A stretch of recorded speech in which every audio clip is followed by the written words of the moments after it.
So what I want to demonstrate now is how actually reasonably effective the green screen capabilities are within Premiere. A lot of people feel like you have to go to After Effects to do green screen work, and although you're always going to have more control there, some of the very basic controls work perfectly fine and can save you a lot of render time and a lot of bouncing your files around and having to change stuff. You might be surprised with what you can get away with. So I have sort of a scene I've built here, and then I will show you how to build it. So here's the scene. I'm going to make it bigger for you.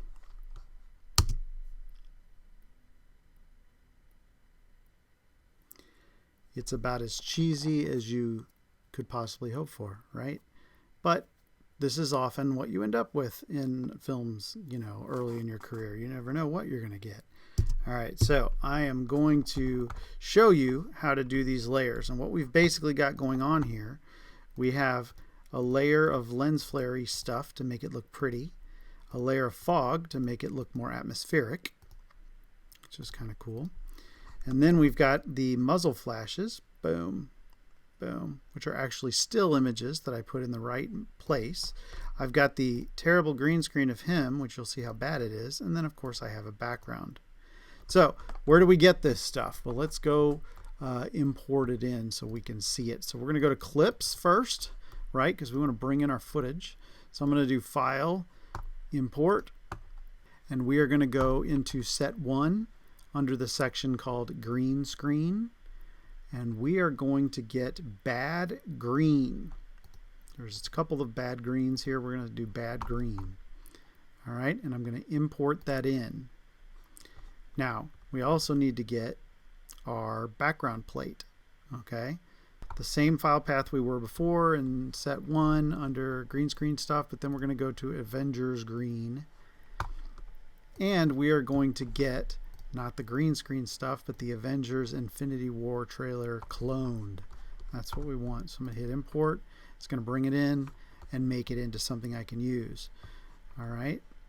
Now the other things we're going to need is, of course, our muzzle flashes, which I'm going to zoom in here.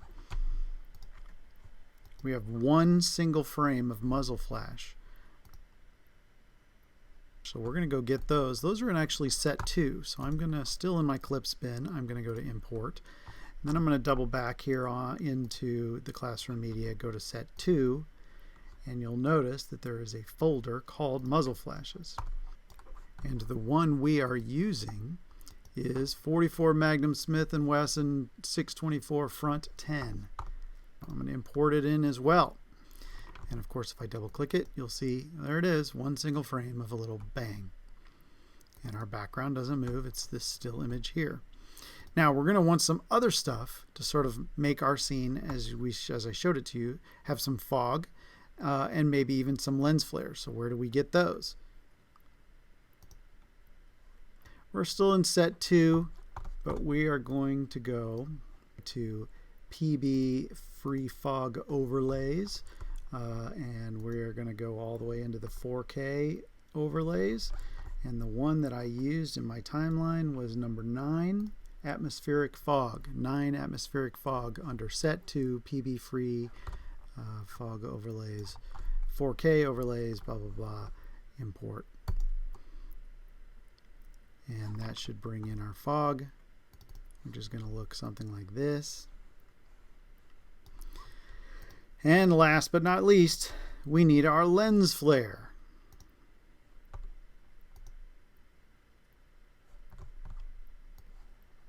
Still in Set 2, but we are going to go to the Video Blocks lens flares, and the one that I used happens to be the second one down from the top. It's got a ridiculously long name, Abstract Warm Flare Light Glows Over a Dark Background, Beautiful Warm, you get it.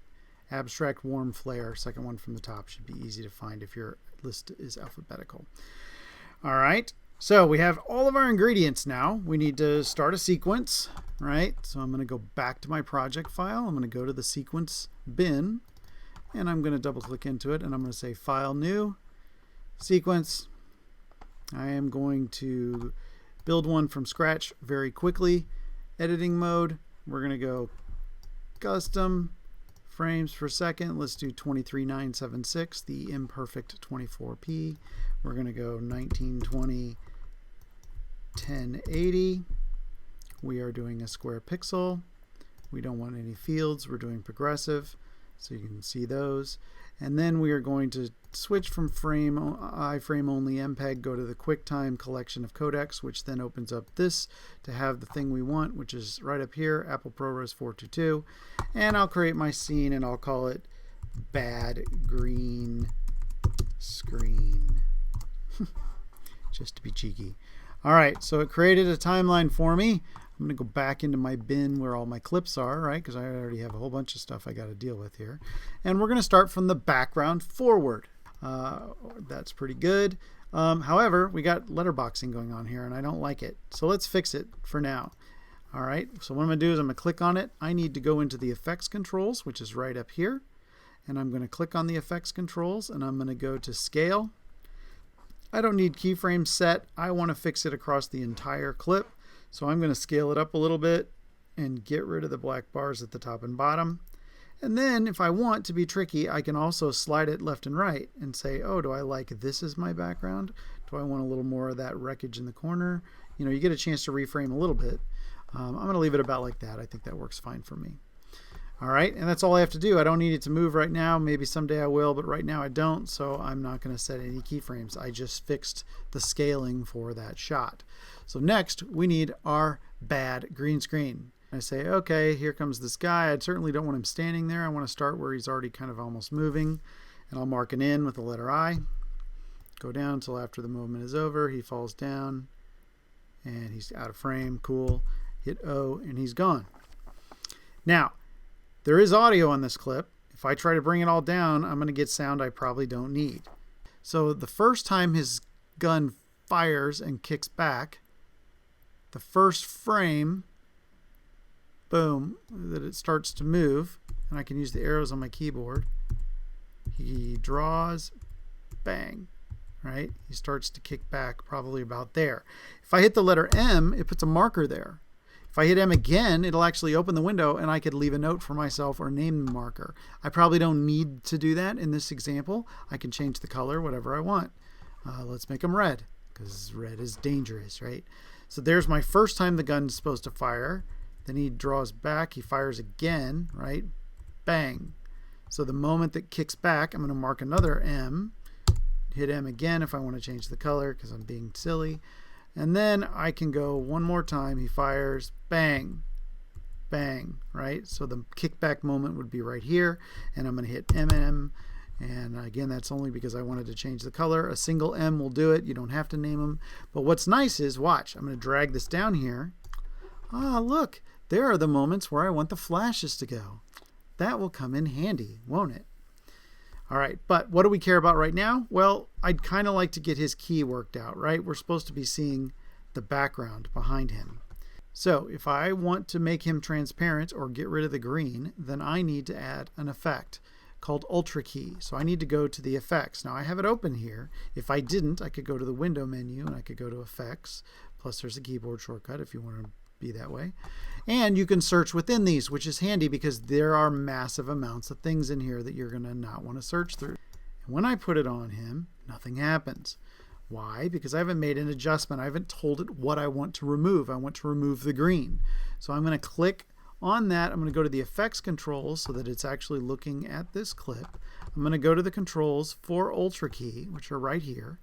And you'll notice key color hasn't been set yet. So if I actually go on the little eyedropper, go over to the green and let her go, boom, not bad. I've already got some of it down. Now he's got a little bit of a glow around him. There are some things we can do to adjust that. Let's see if it looks pretty good through the whole thing. I can see some kind of a mist. So there's noise in this key that we're going to want to get rid of, which you can see when it's moving. All right. So how do we get rid of it? Well, we've got some controls down here. If I go into the matte generation area, I have some ability to adjust things. So if I go to transparency, look at that. That gives me some control. Now each of these is something you have to play with. Here's highlight. Okay, that's changing the range of green that it's pulling from. Shadow is more the dark areas. If you go too far, he starts to have holes in him, which is not what we want, right? So you split the difference. Tolerance. Okay, you can sort of adjust that. It's starting to look a little better. Pedestal is basically how black is black. And if you pull it down, that makes your key look pretty good. And if you'll notice, as I shuttle through, it looks pretty good.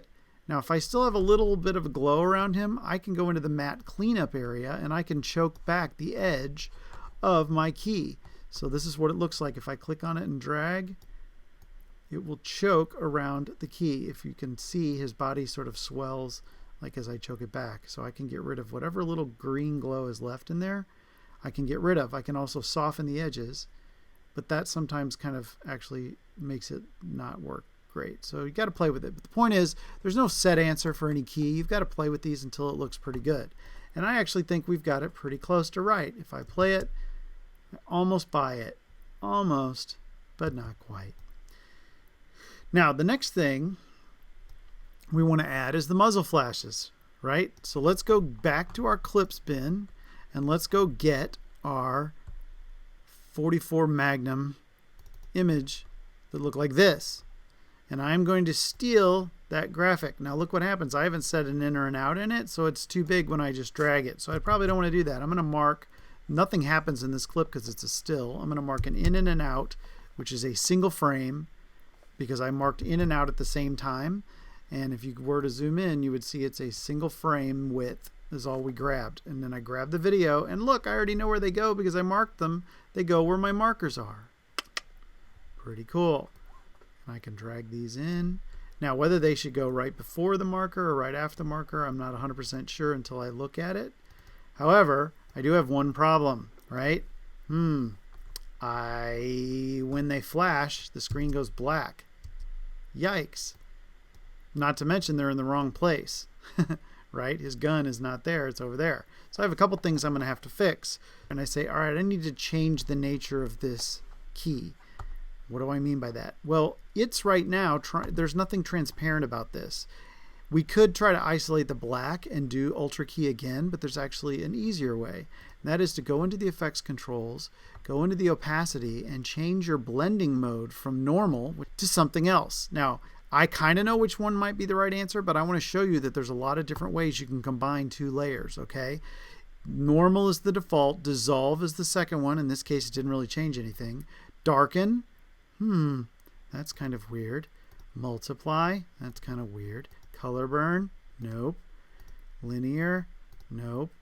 Darker color. Nope. Lighten. It's starting to blend together in a real way. What about screen? Screen is usually, if you have something on black, is usually the best way to do it. I'm going to tell you right now. But I want to show you there are so many different ways to combine these things built into just any time you layer two things together. If you go into the opacity section, it's going to give you these options under opacity, and you can change it to look however way you want. All right, so you can play with those. I'm going to go back to screen, and I'm going to solve our other problem, which is the muzzle being in the wrong place. So we already know how to move things, right? We go to the motion area, we go to position, and if we don't want to have to do it numerically, we can click just on motion, and then our image over here gets a bounding box and some movement controls. So I can just actually move the muzzle to where it's supposed to be. Not bad. Now when I play it, bang, it fires in the right spot. Bang. Cool. But we got to do them all, right? So I'm going to go to this one. I'm going to remember what I set, which was a blending mode of screen. And then I was in the motion area and I moved it over. I didn't worry about keyframes because it's only up for one frame. It doesn't need to move. It just like have movement on the screen. It just needs to be in a better position when it goes off. All right. And then I'm going to go to my last one. I'm going to do the same thing. I'm going to change it to screen and go to motion and put it in the right spot. And now I'm going to play my clip and see how it looks. Bang, bang, bang. Put some sound effects on there. You're set. Right? Now, the only thing is, I'm going to make this bigger. The only thing is, everything's a little too perfect, right? He's too clean. The background, you know, there's something just not convincing about it. And the reason why it's not convincing is real life is not this clean. That's sort of the first thing I'm going to tell you needs to change. That's why we brought in the other things. So let's put some fog in there. So I'm going to double click my fog clip. I'm going to find a moment that I like in the fog. Maybe I don't want it to cross in front of him. So I'll start with the fog more on that side of frame. Mark it in. And I don't know how long it needs to be yet, so I'm just going to drag it down here and look at that. It was already super long, way longer than I needed, so I'll trim the end off. And of course, as soon as I put that over it, oh, where'd he go? Well, we know about blending modes now. We know how to fix that, right? So I'm going to click on that. I'm going to go into the effects controls, and I'm going to try screen first. It's kind of a good starting place. And I'm going to look at it and say, that's pretty good. Now, if the fog is too much, just like normal opacity, I can go in and say, well, let's back off on it a little bit, right? I can turn it down just like I would, make a shot brighter or darker. All right. Now that it has a little more of an imperfection to it, it starts to be a little more convincing. Not bad. So the last thing we can add that we also imported in was some sort of lens flare. So I'm going to double click my lens flare. I'm going to find the moment that I like. I don't know that I need it to be that dominant in the screen, in this frame, but some of this sort of off in the side of the image stuff is not bad. Maybe just even this last one's kind of nice. Maybe I come in about there, mark it in. Boom, it does a little bit of double whoosh. I don't know, that may be too much. I'm going to pull it down. Yep, it is too much, right? That's fine, I'll trim it. And if I don't like it, I'll trim it more. So same kind of problem, right? We need to blend mode these bad boys.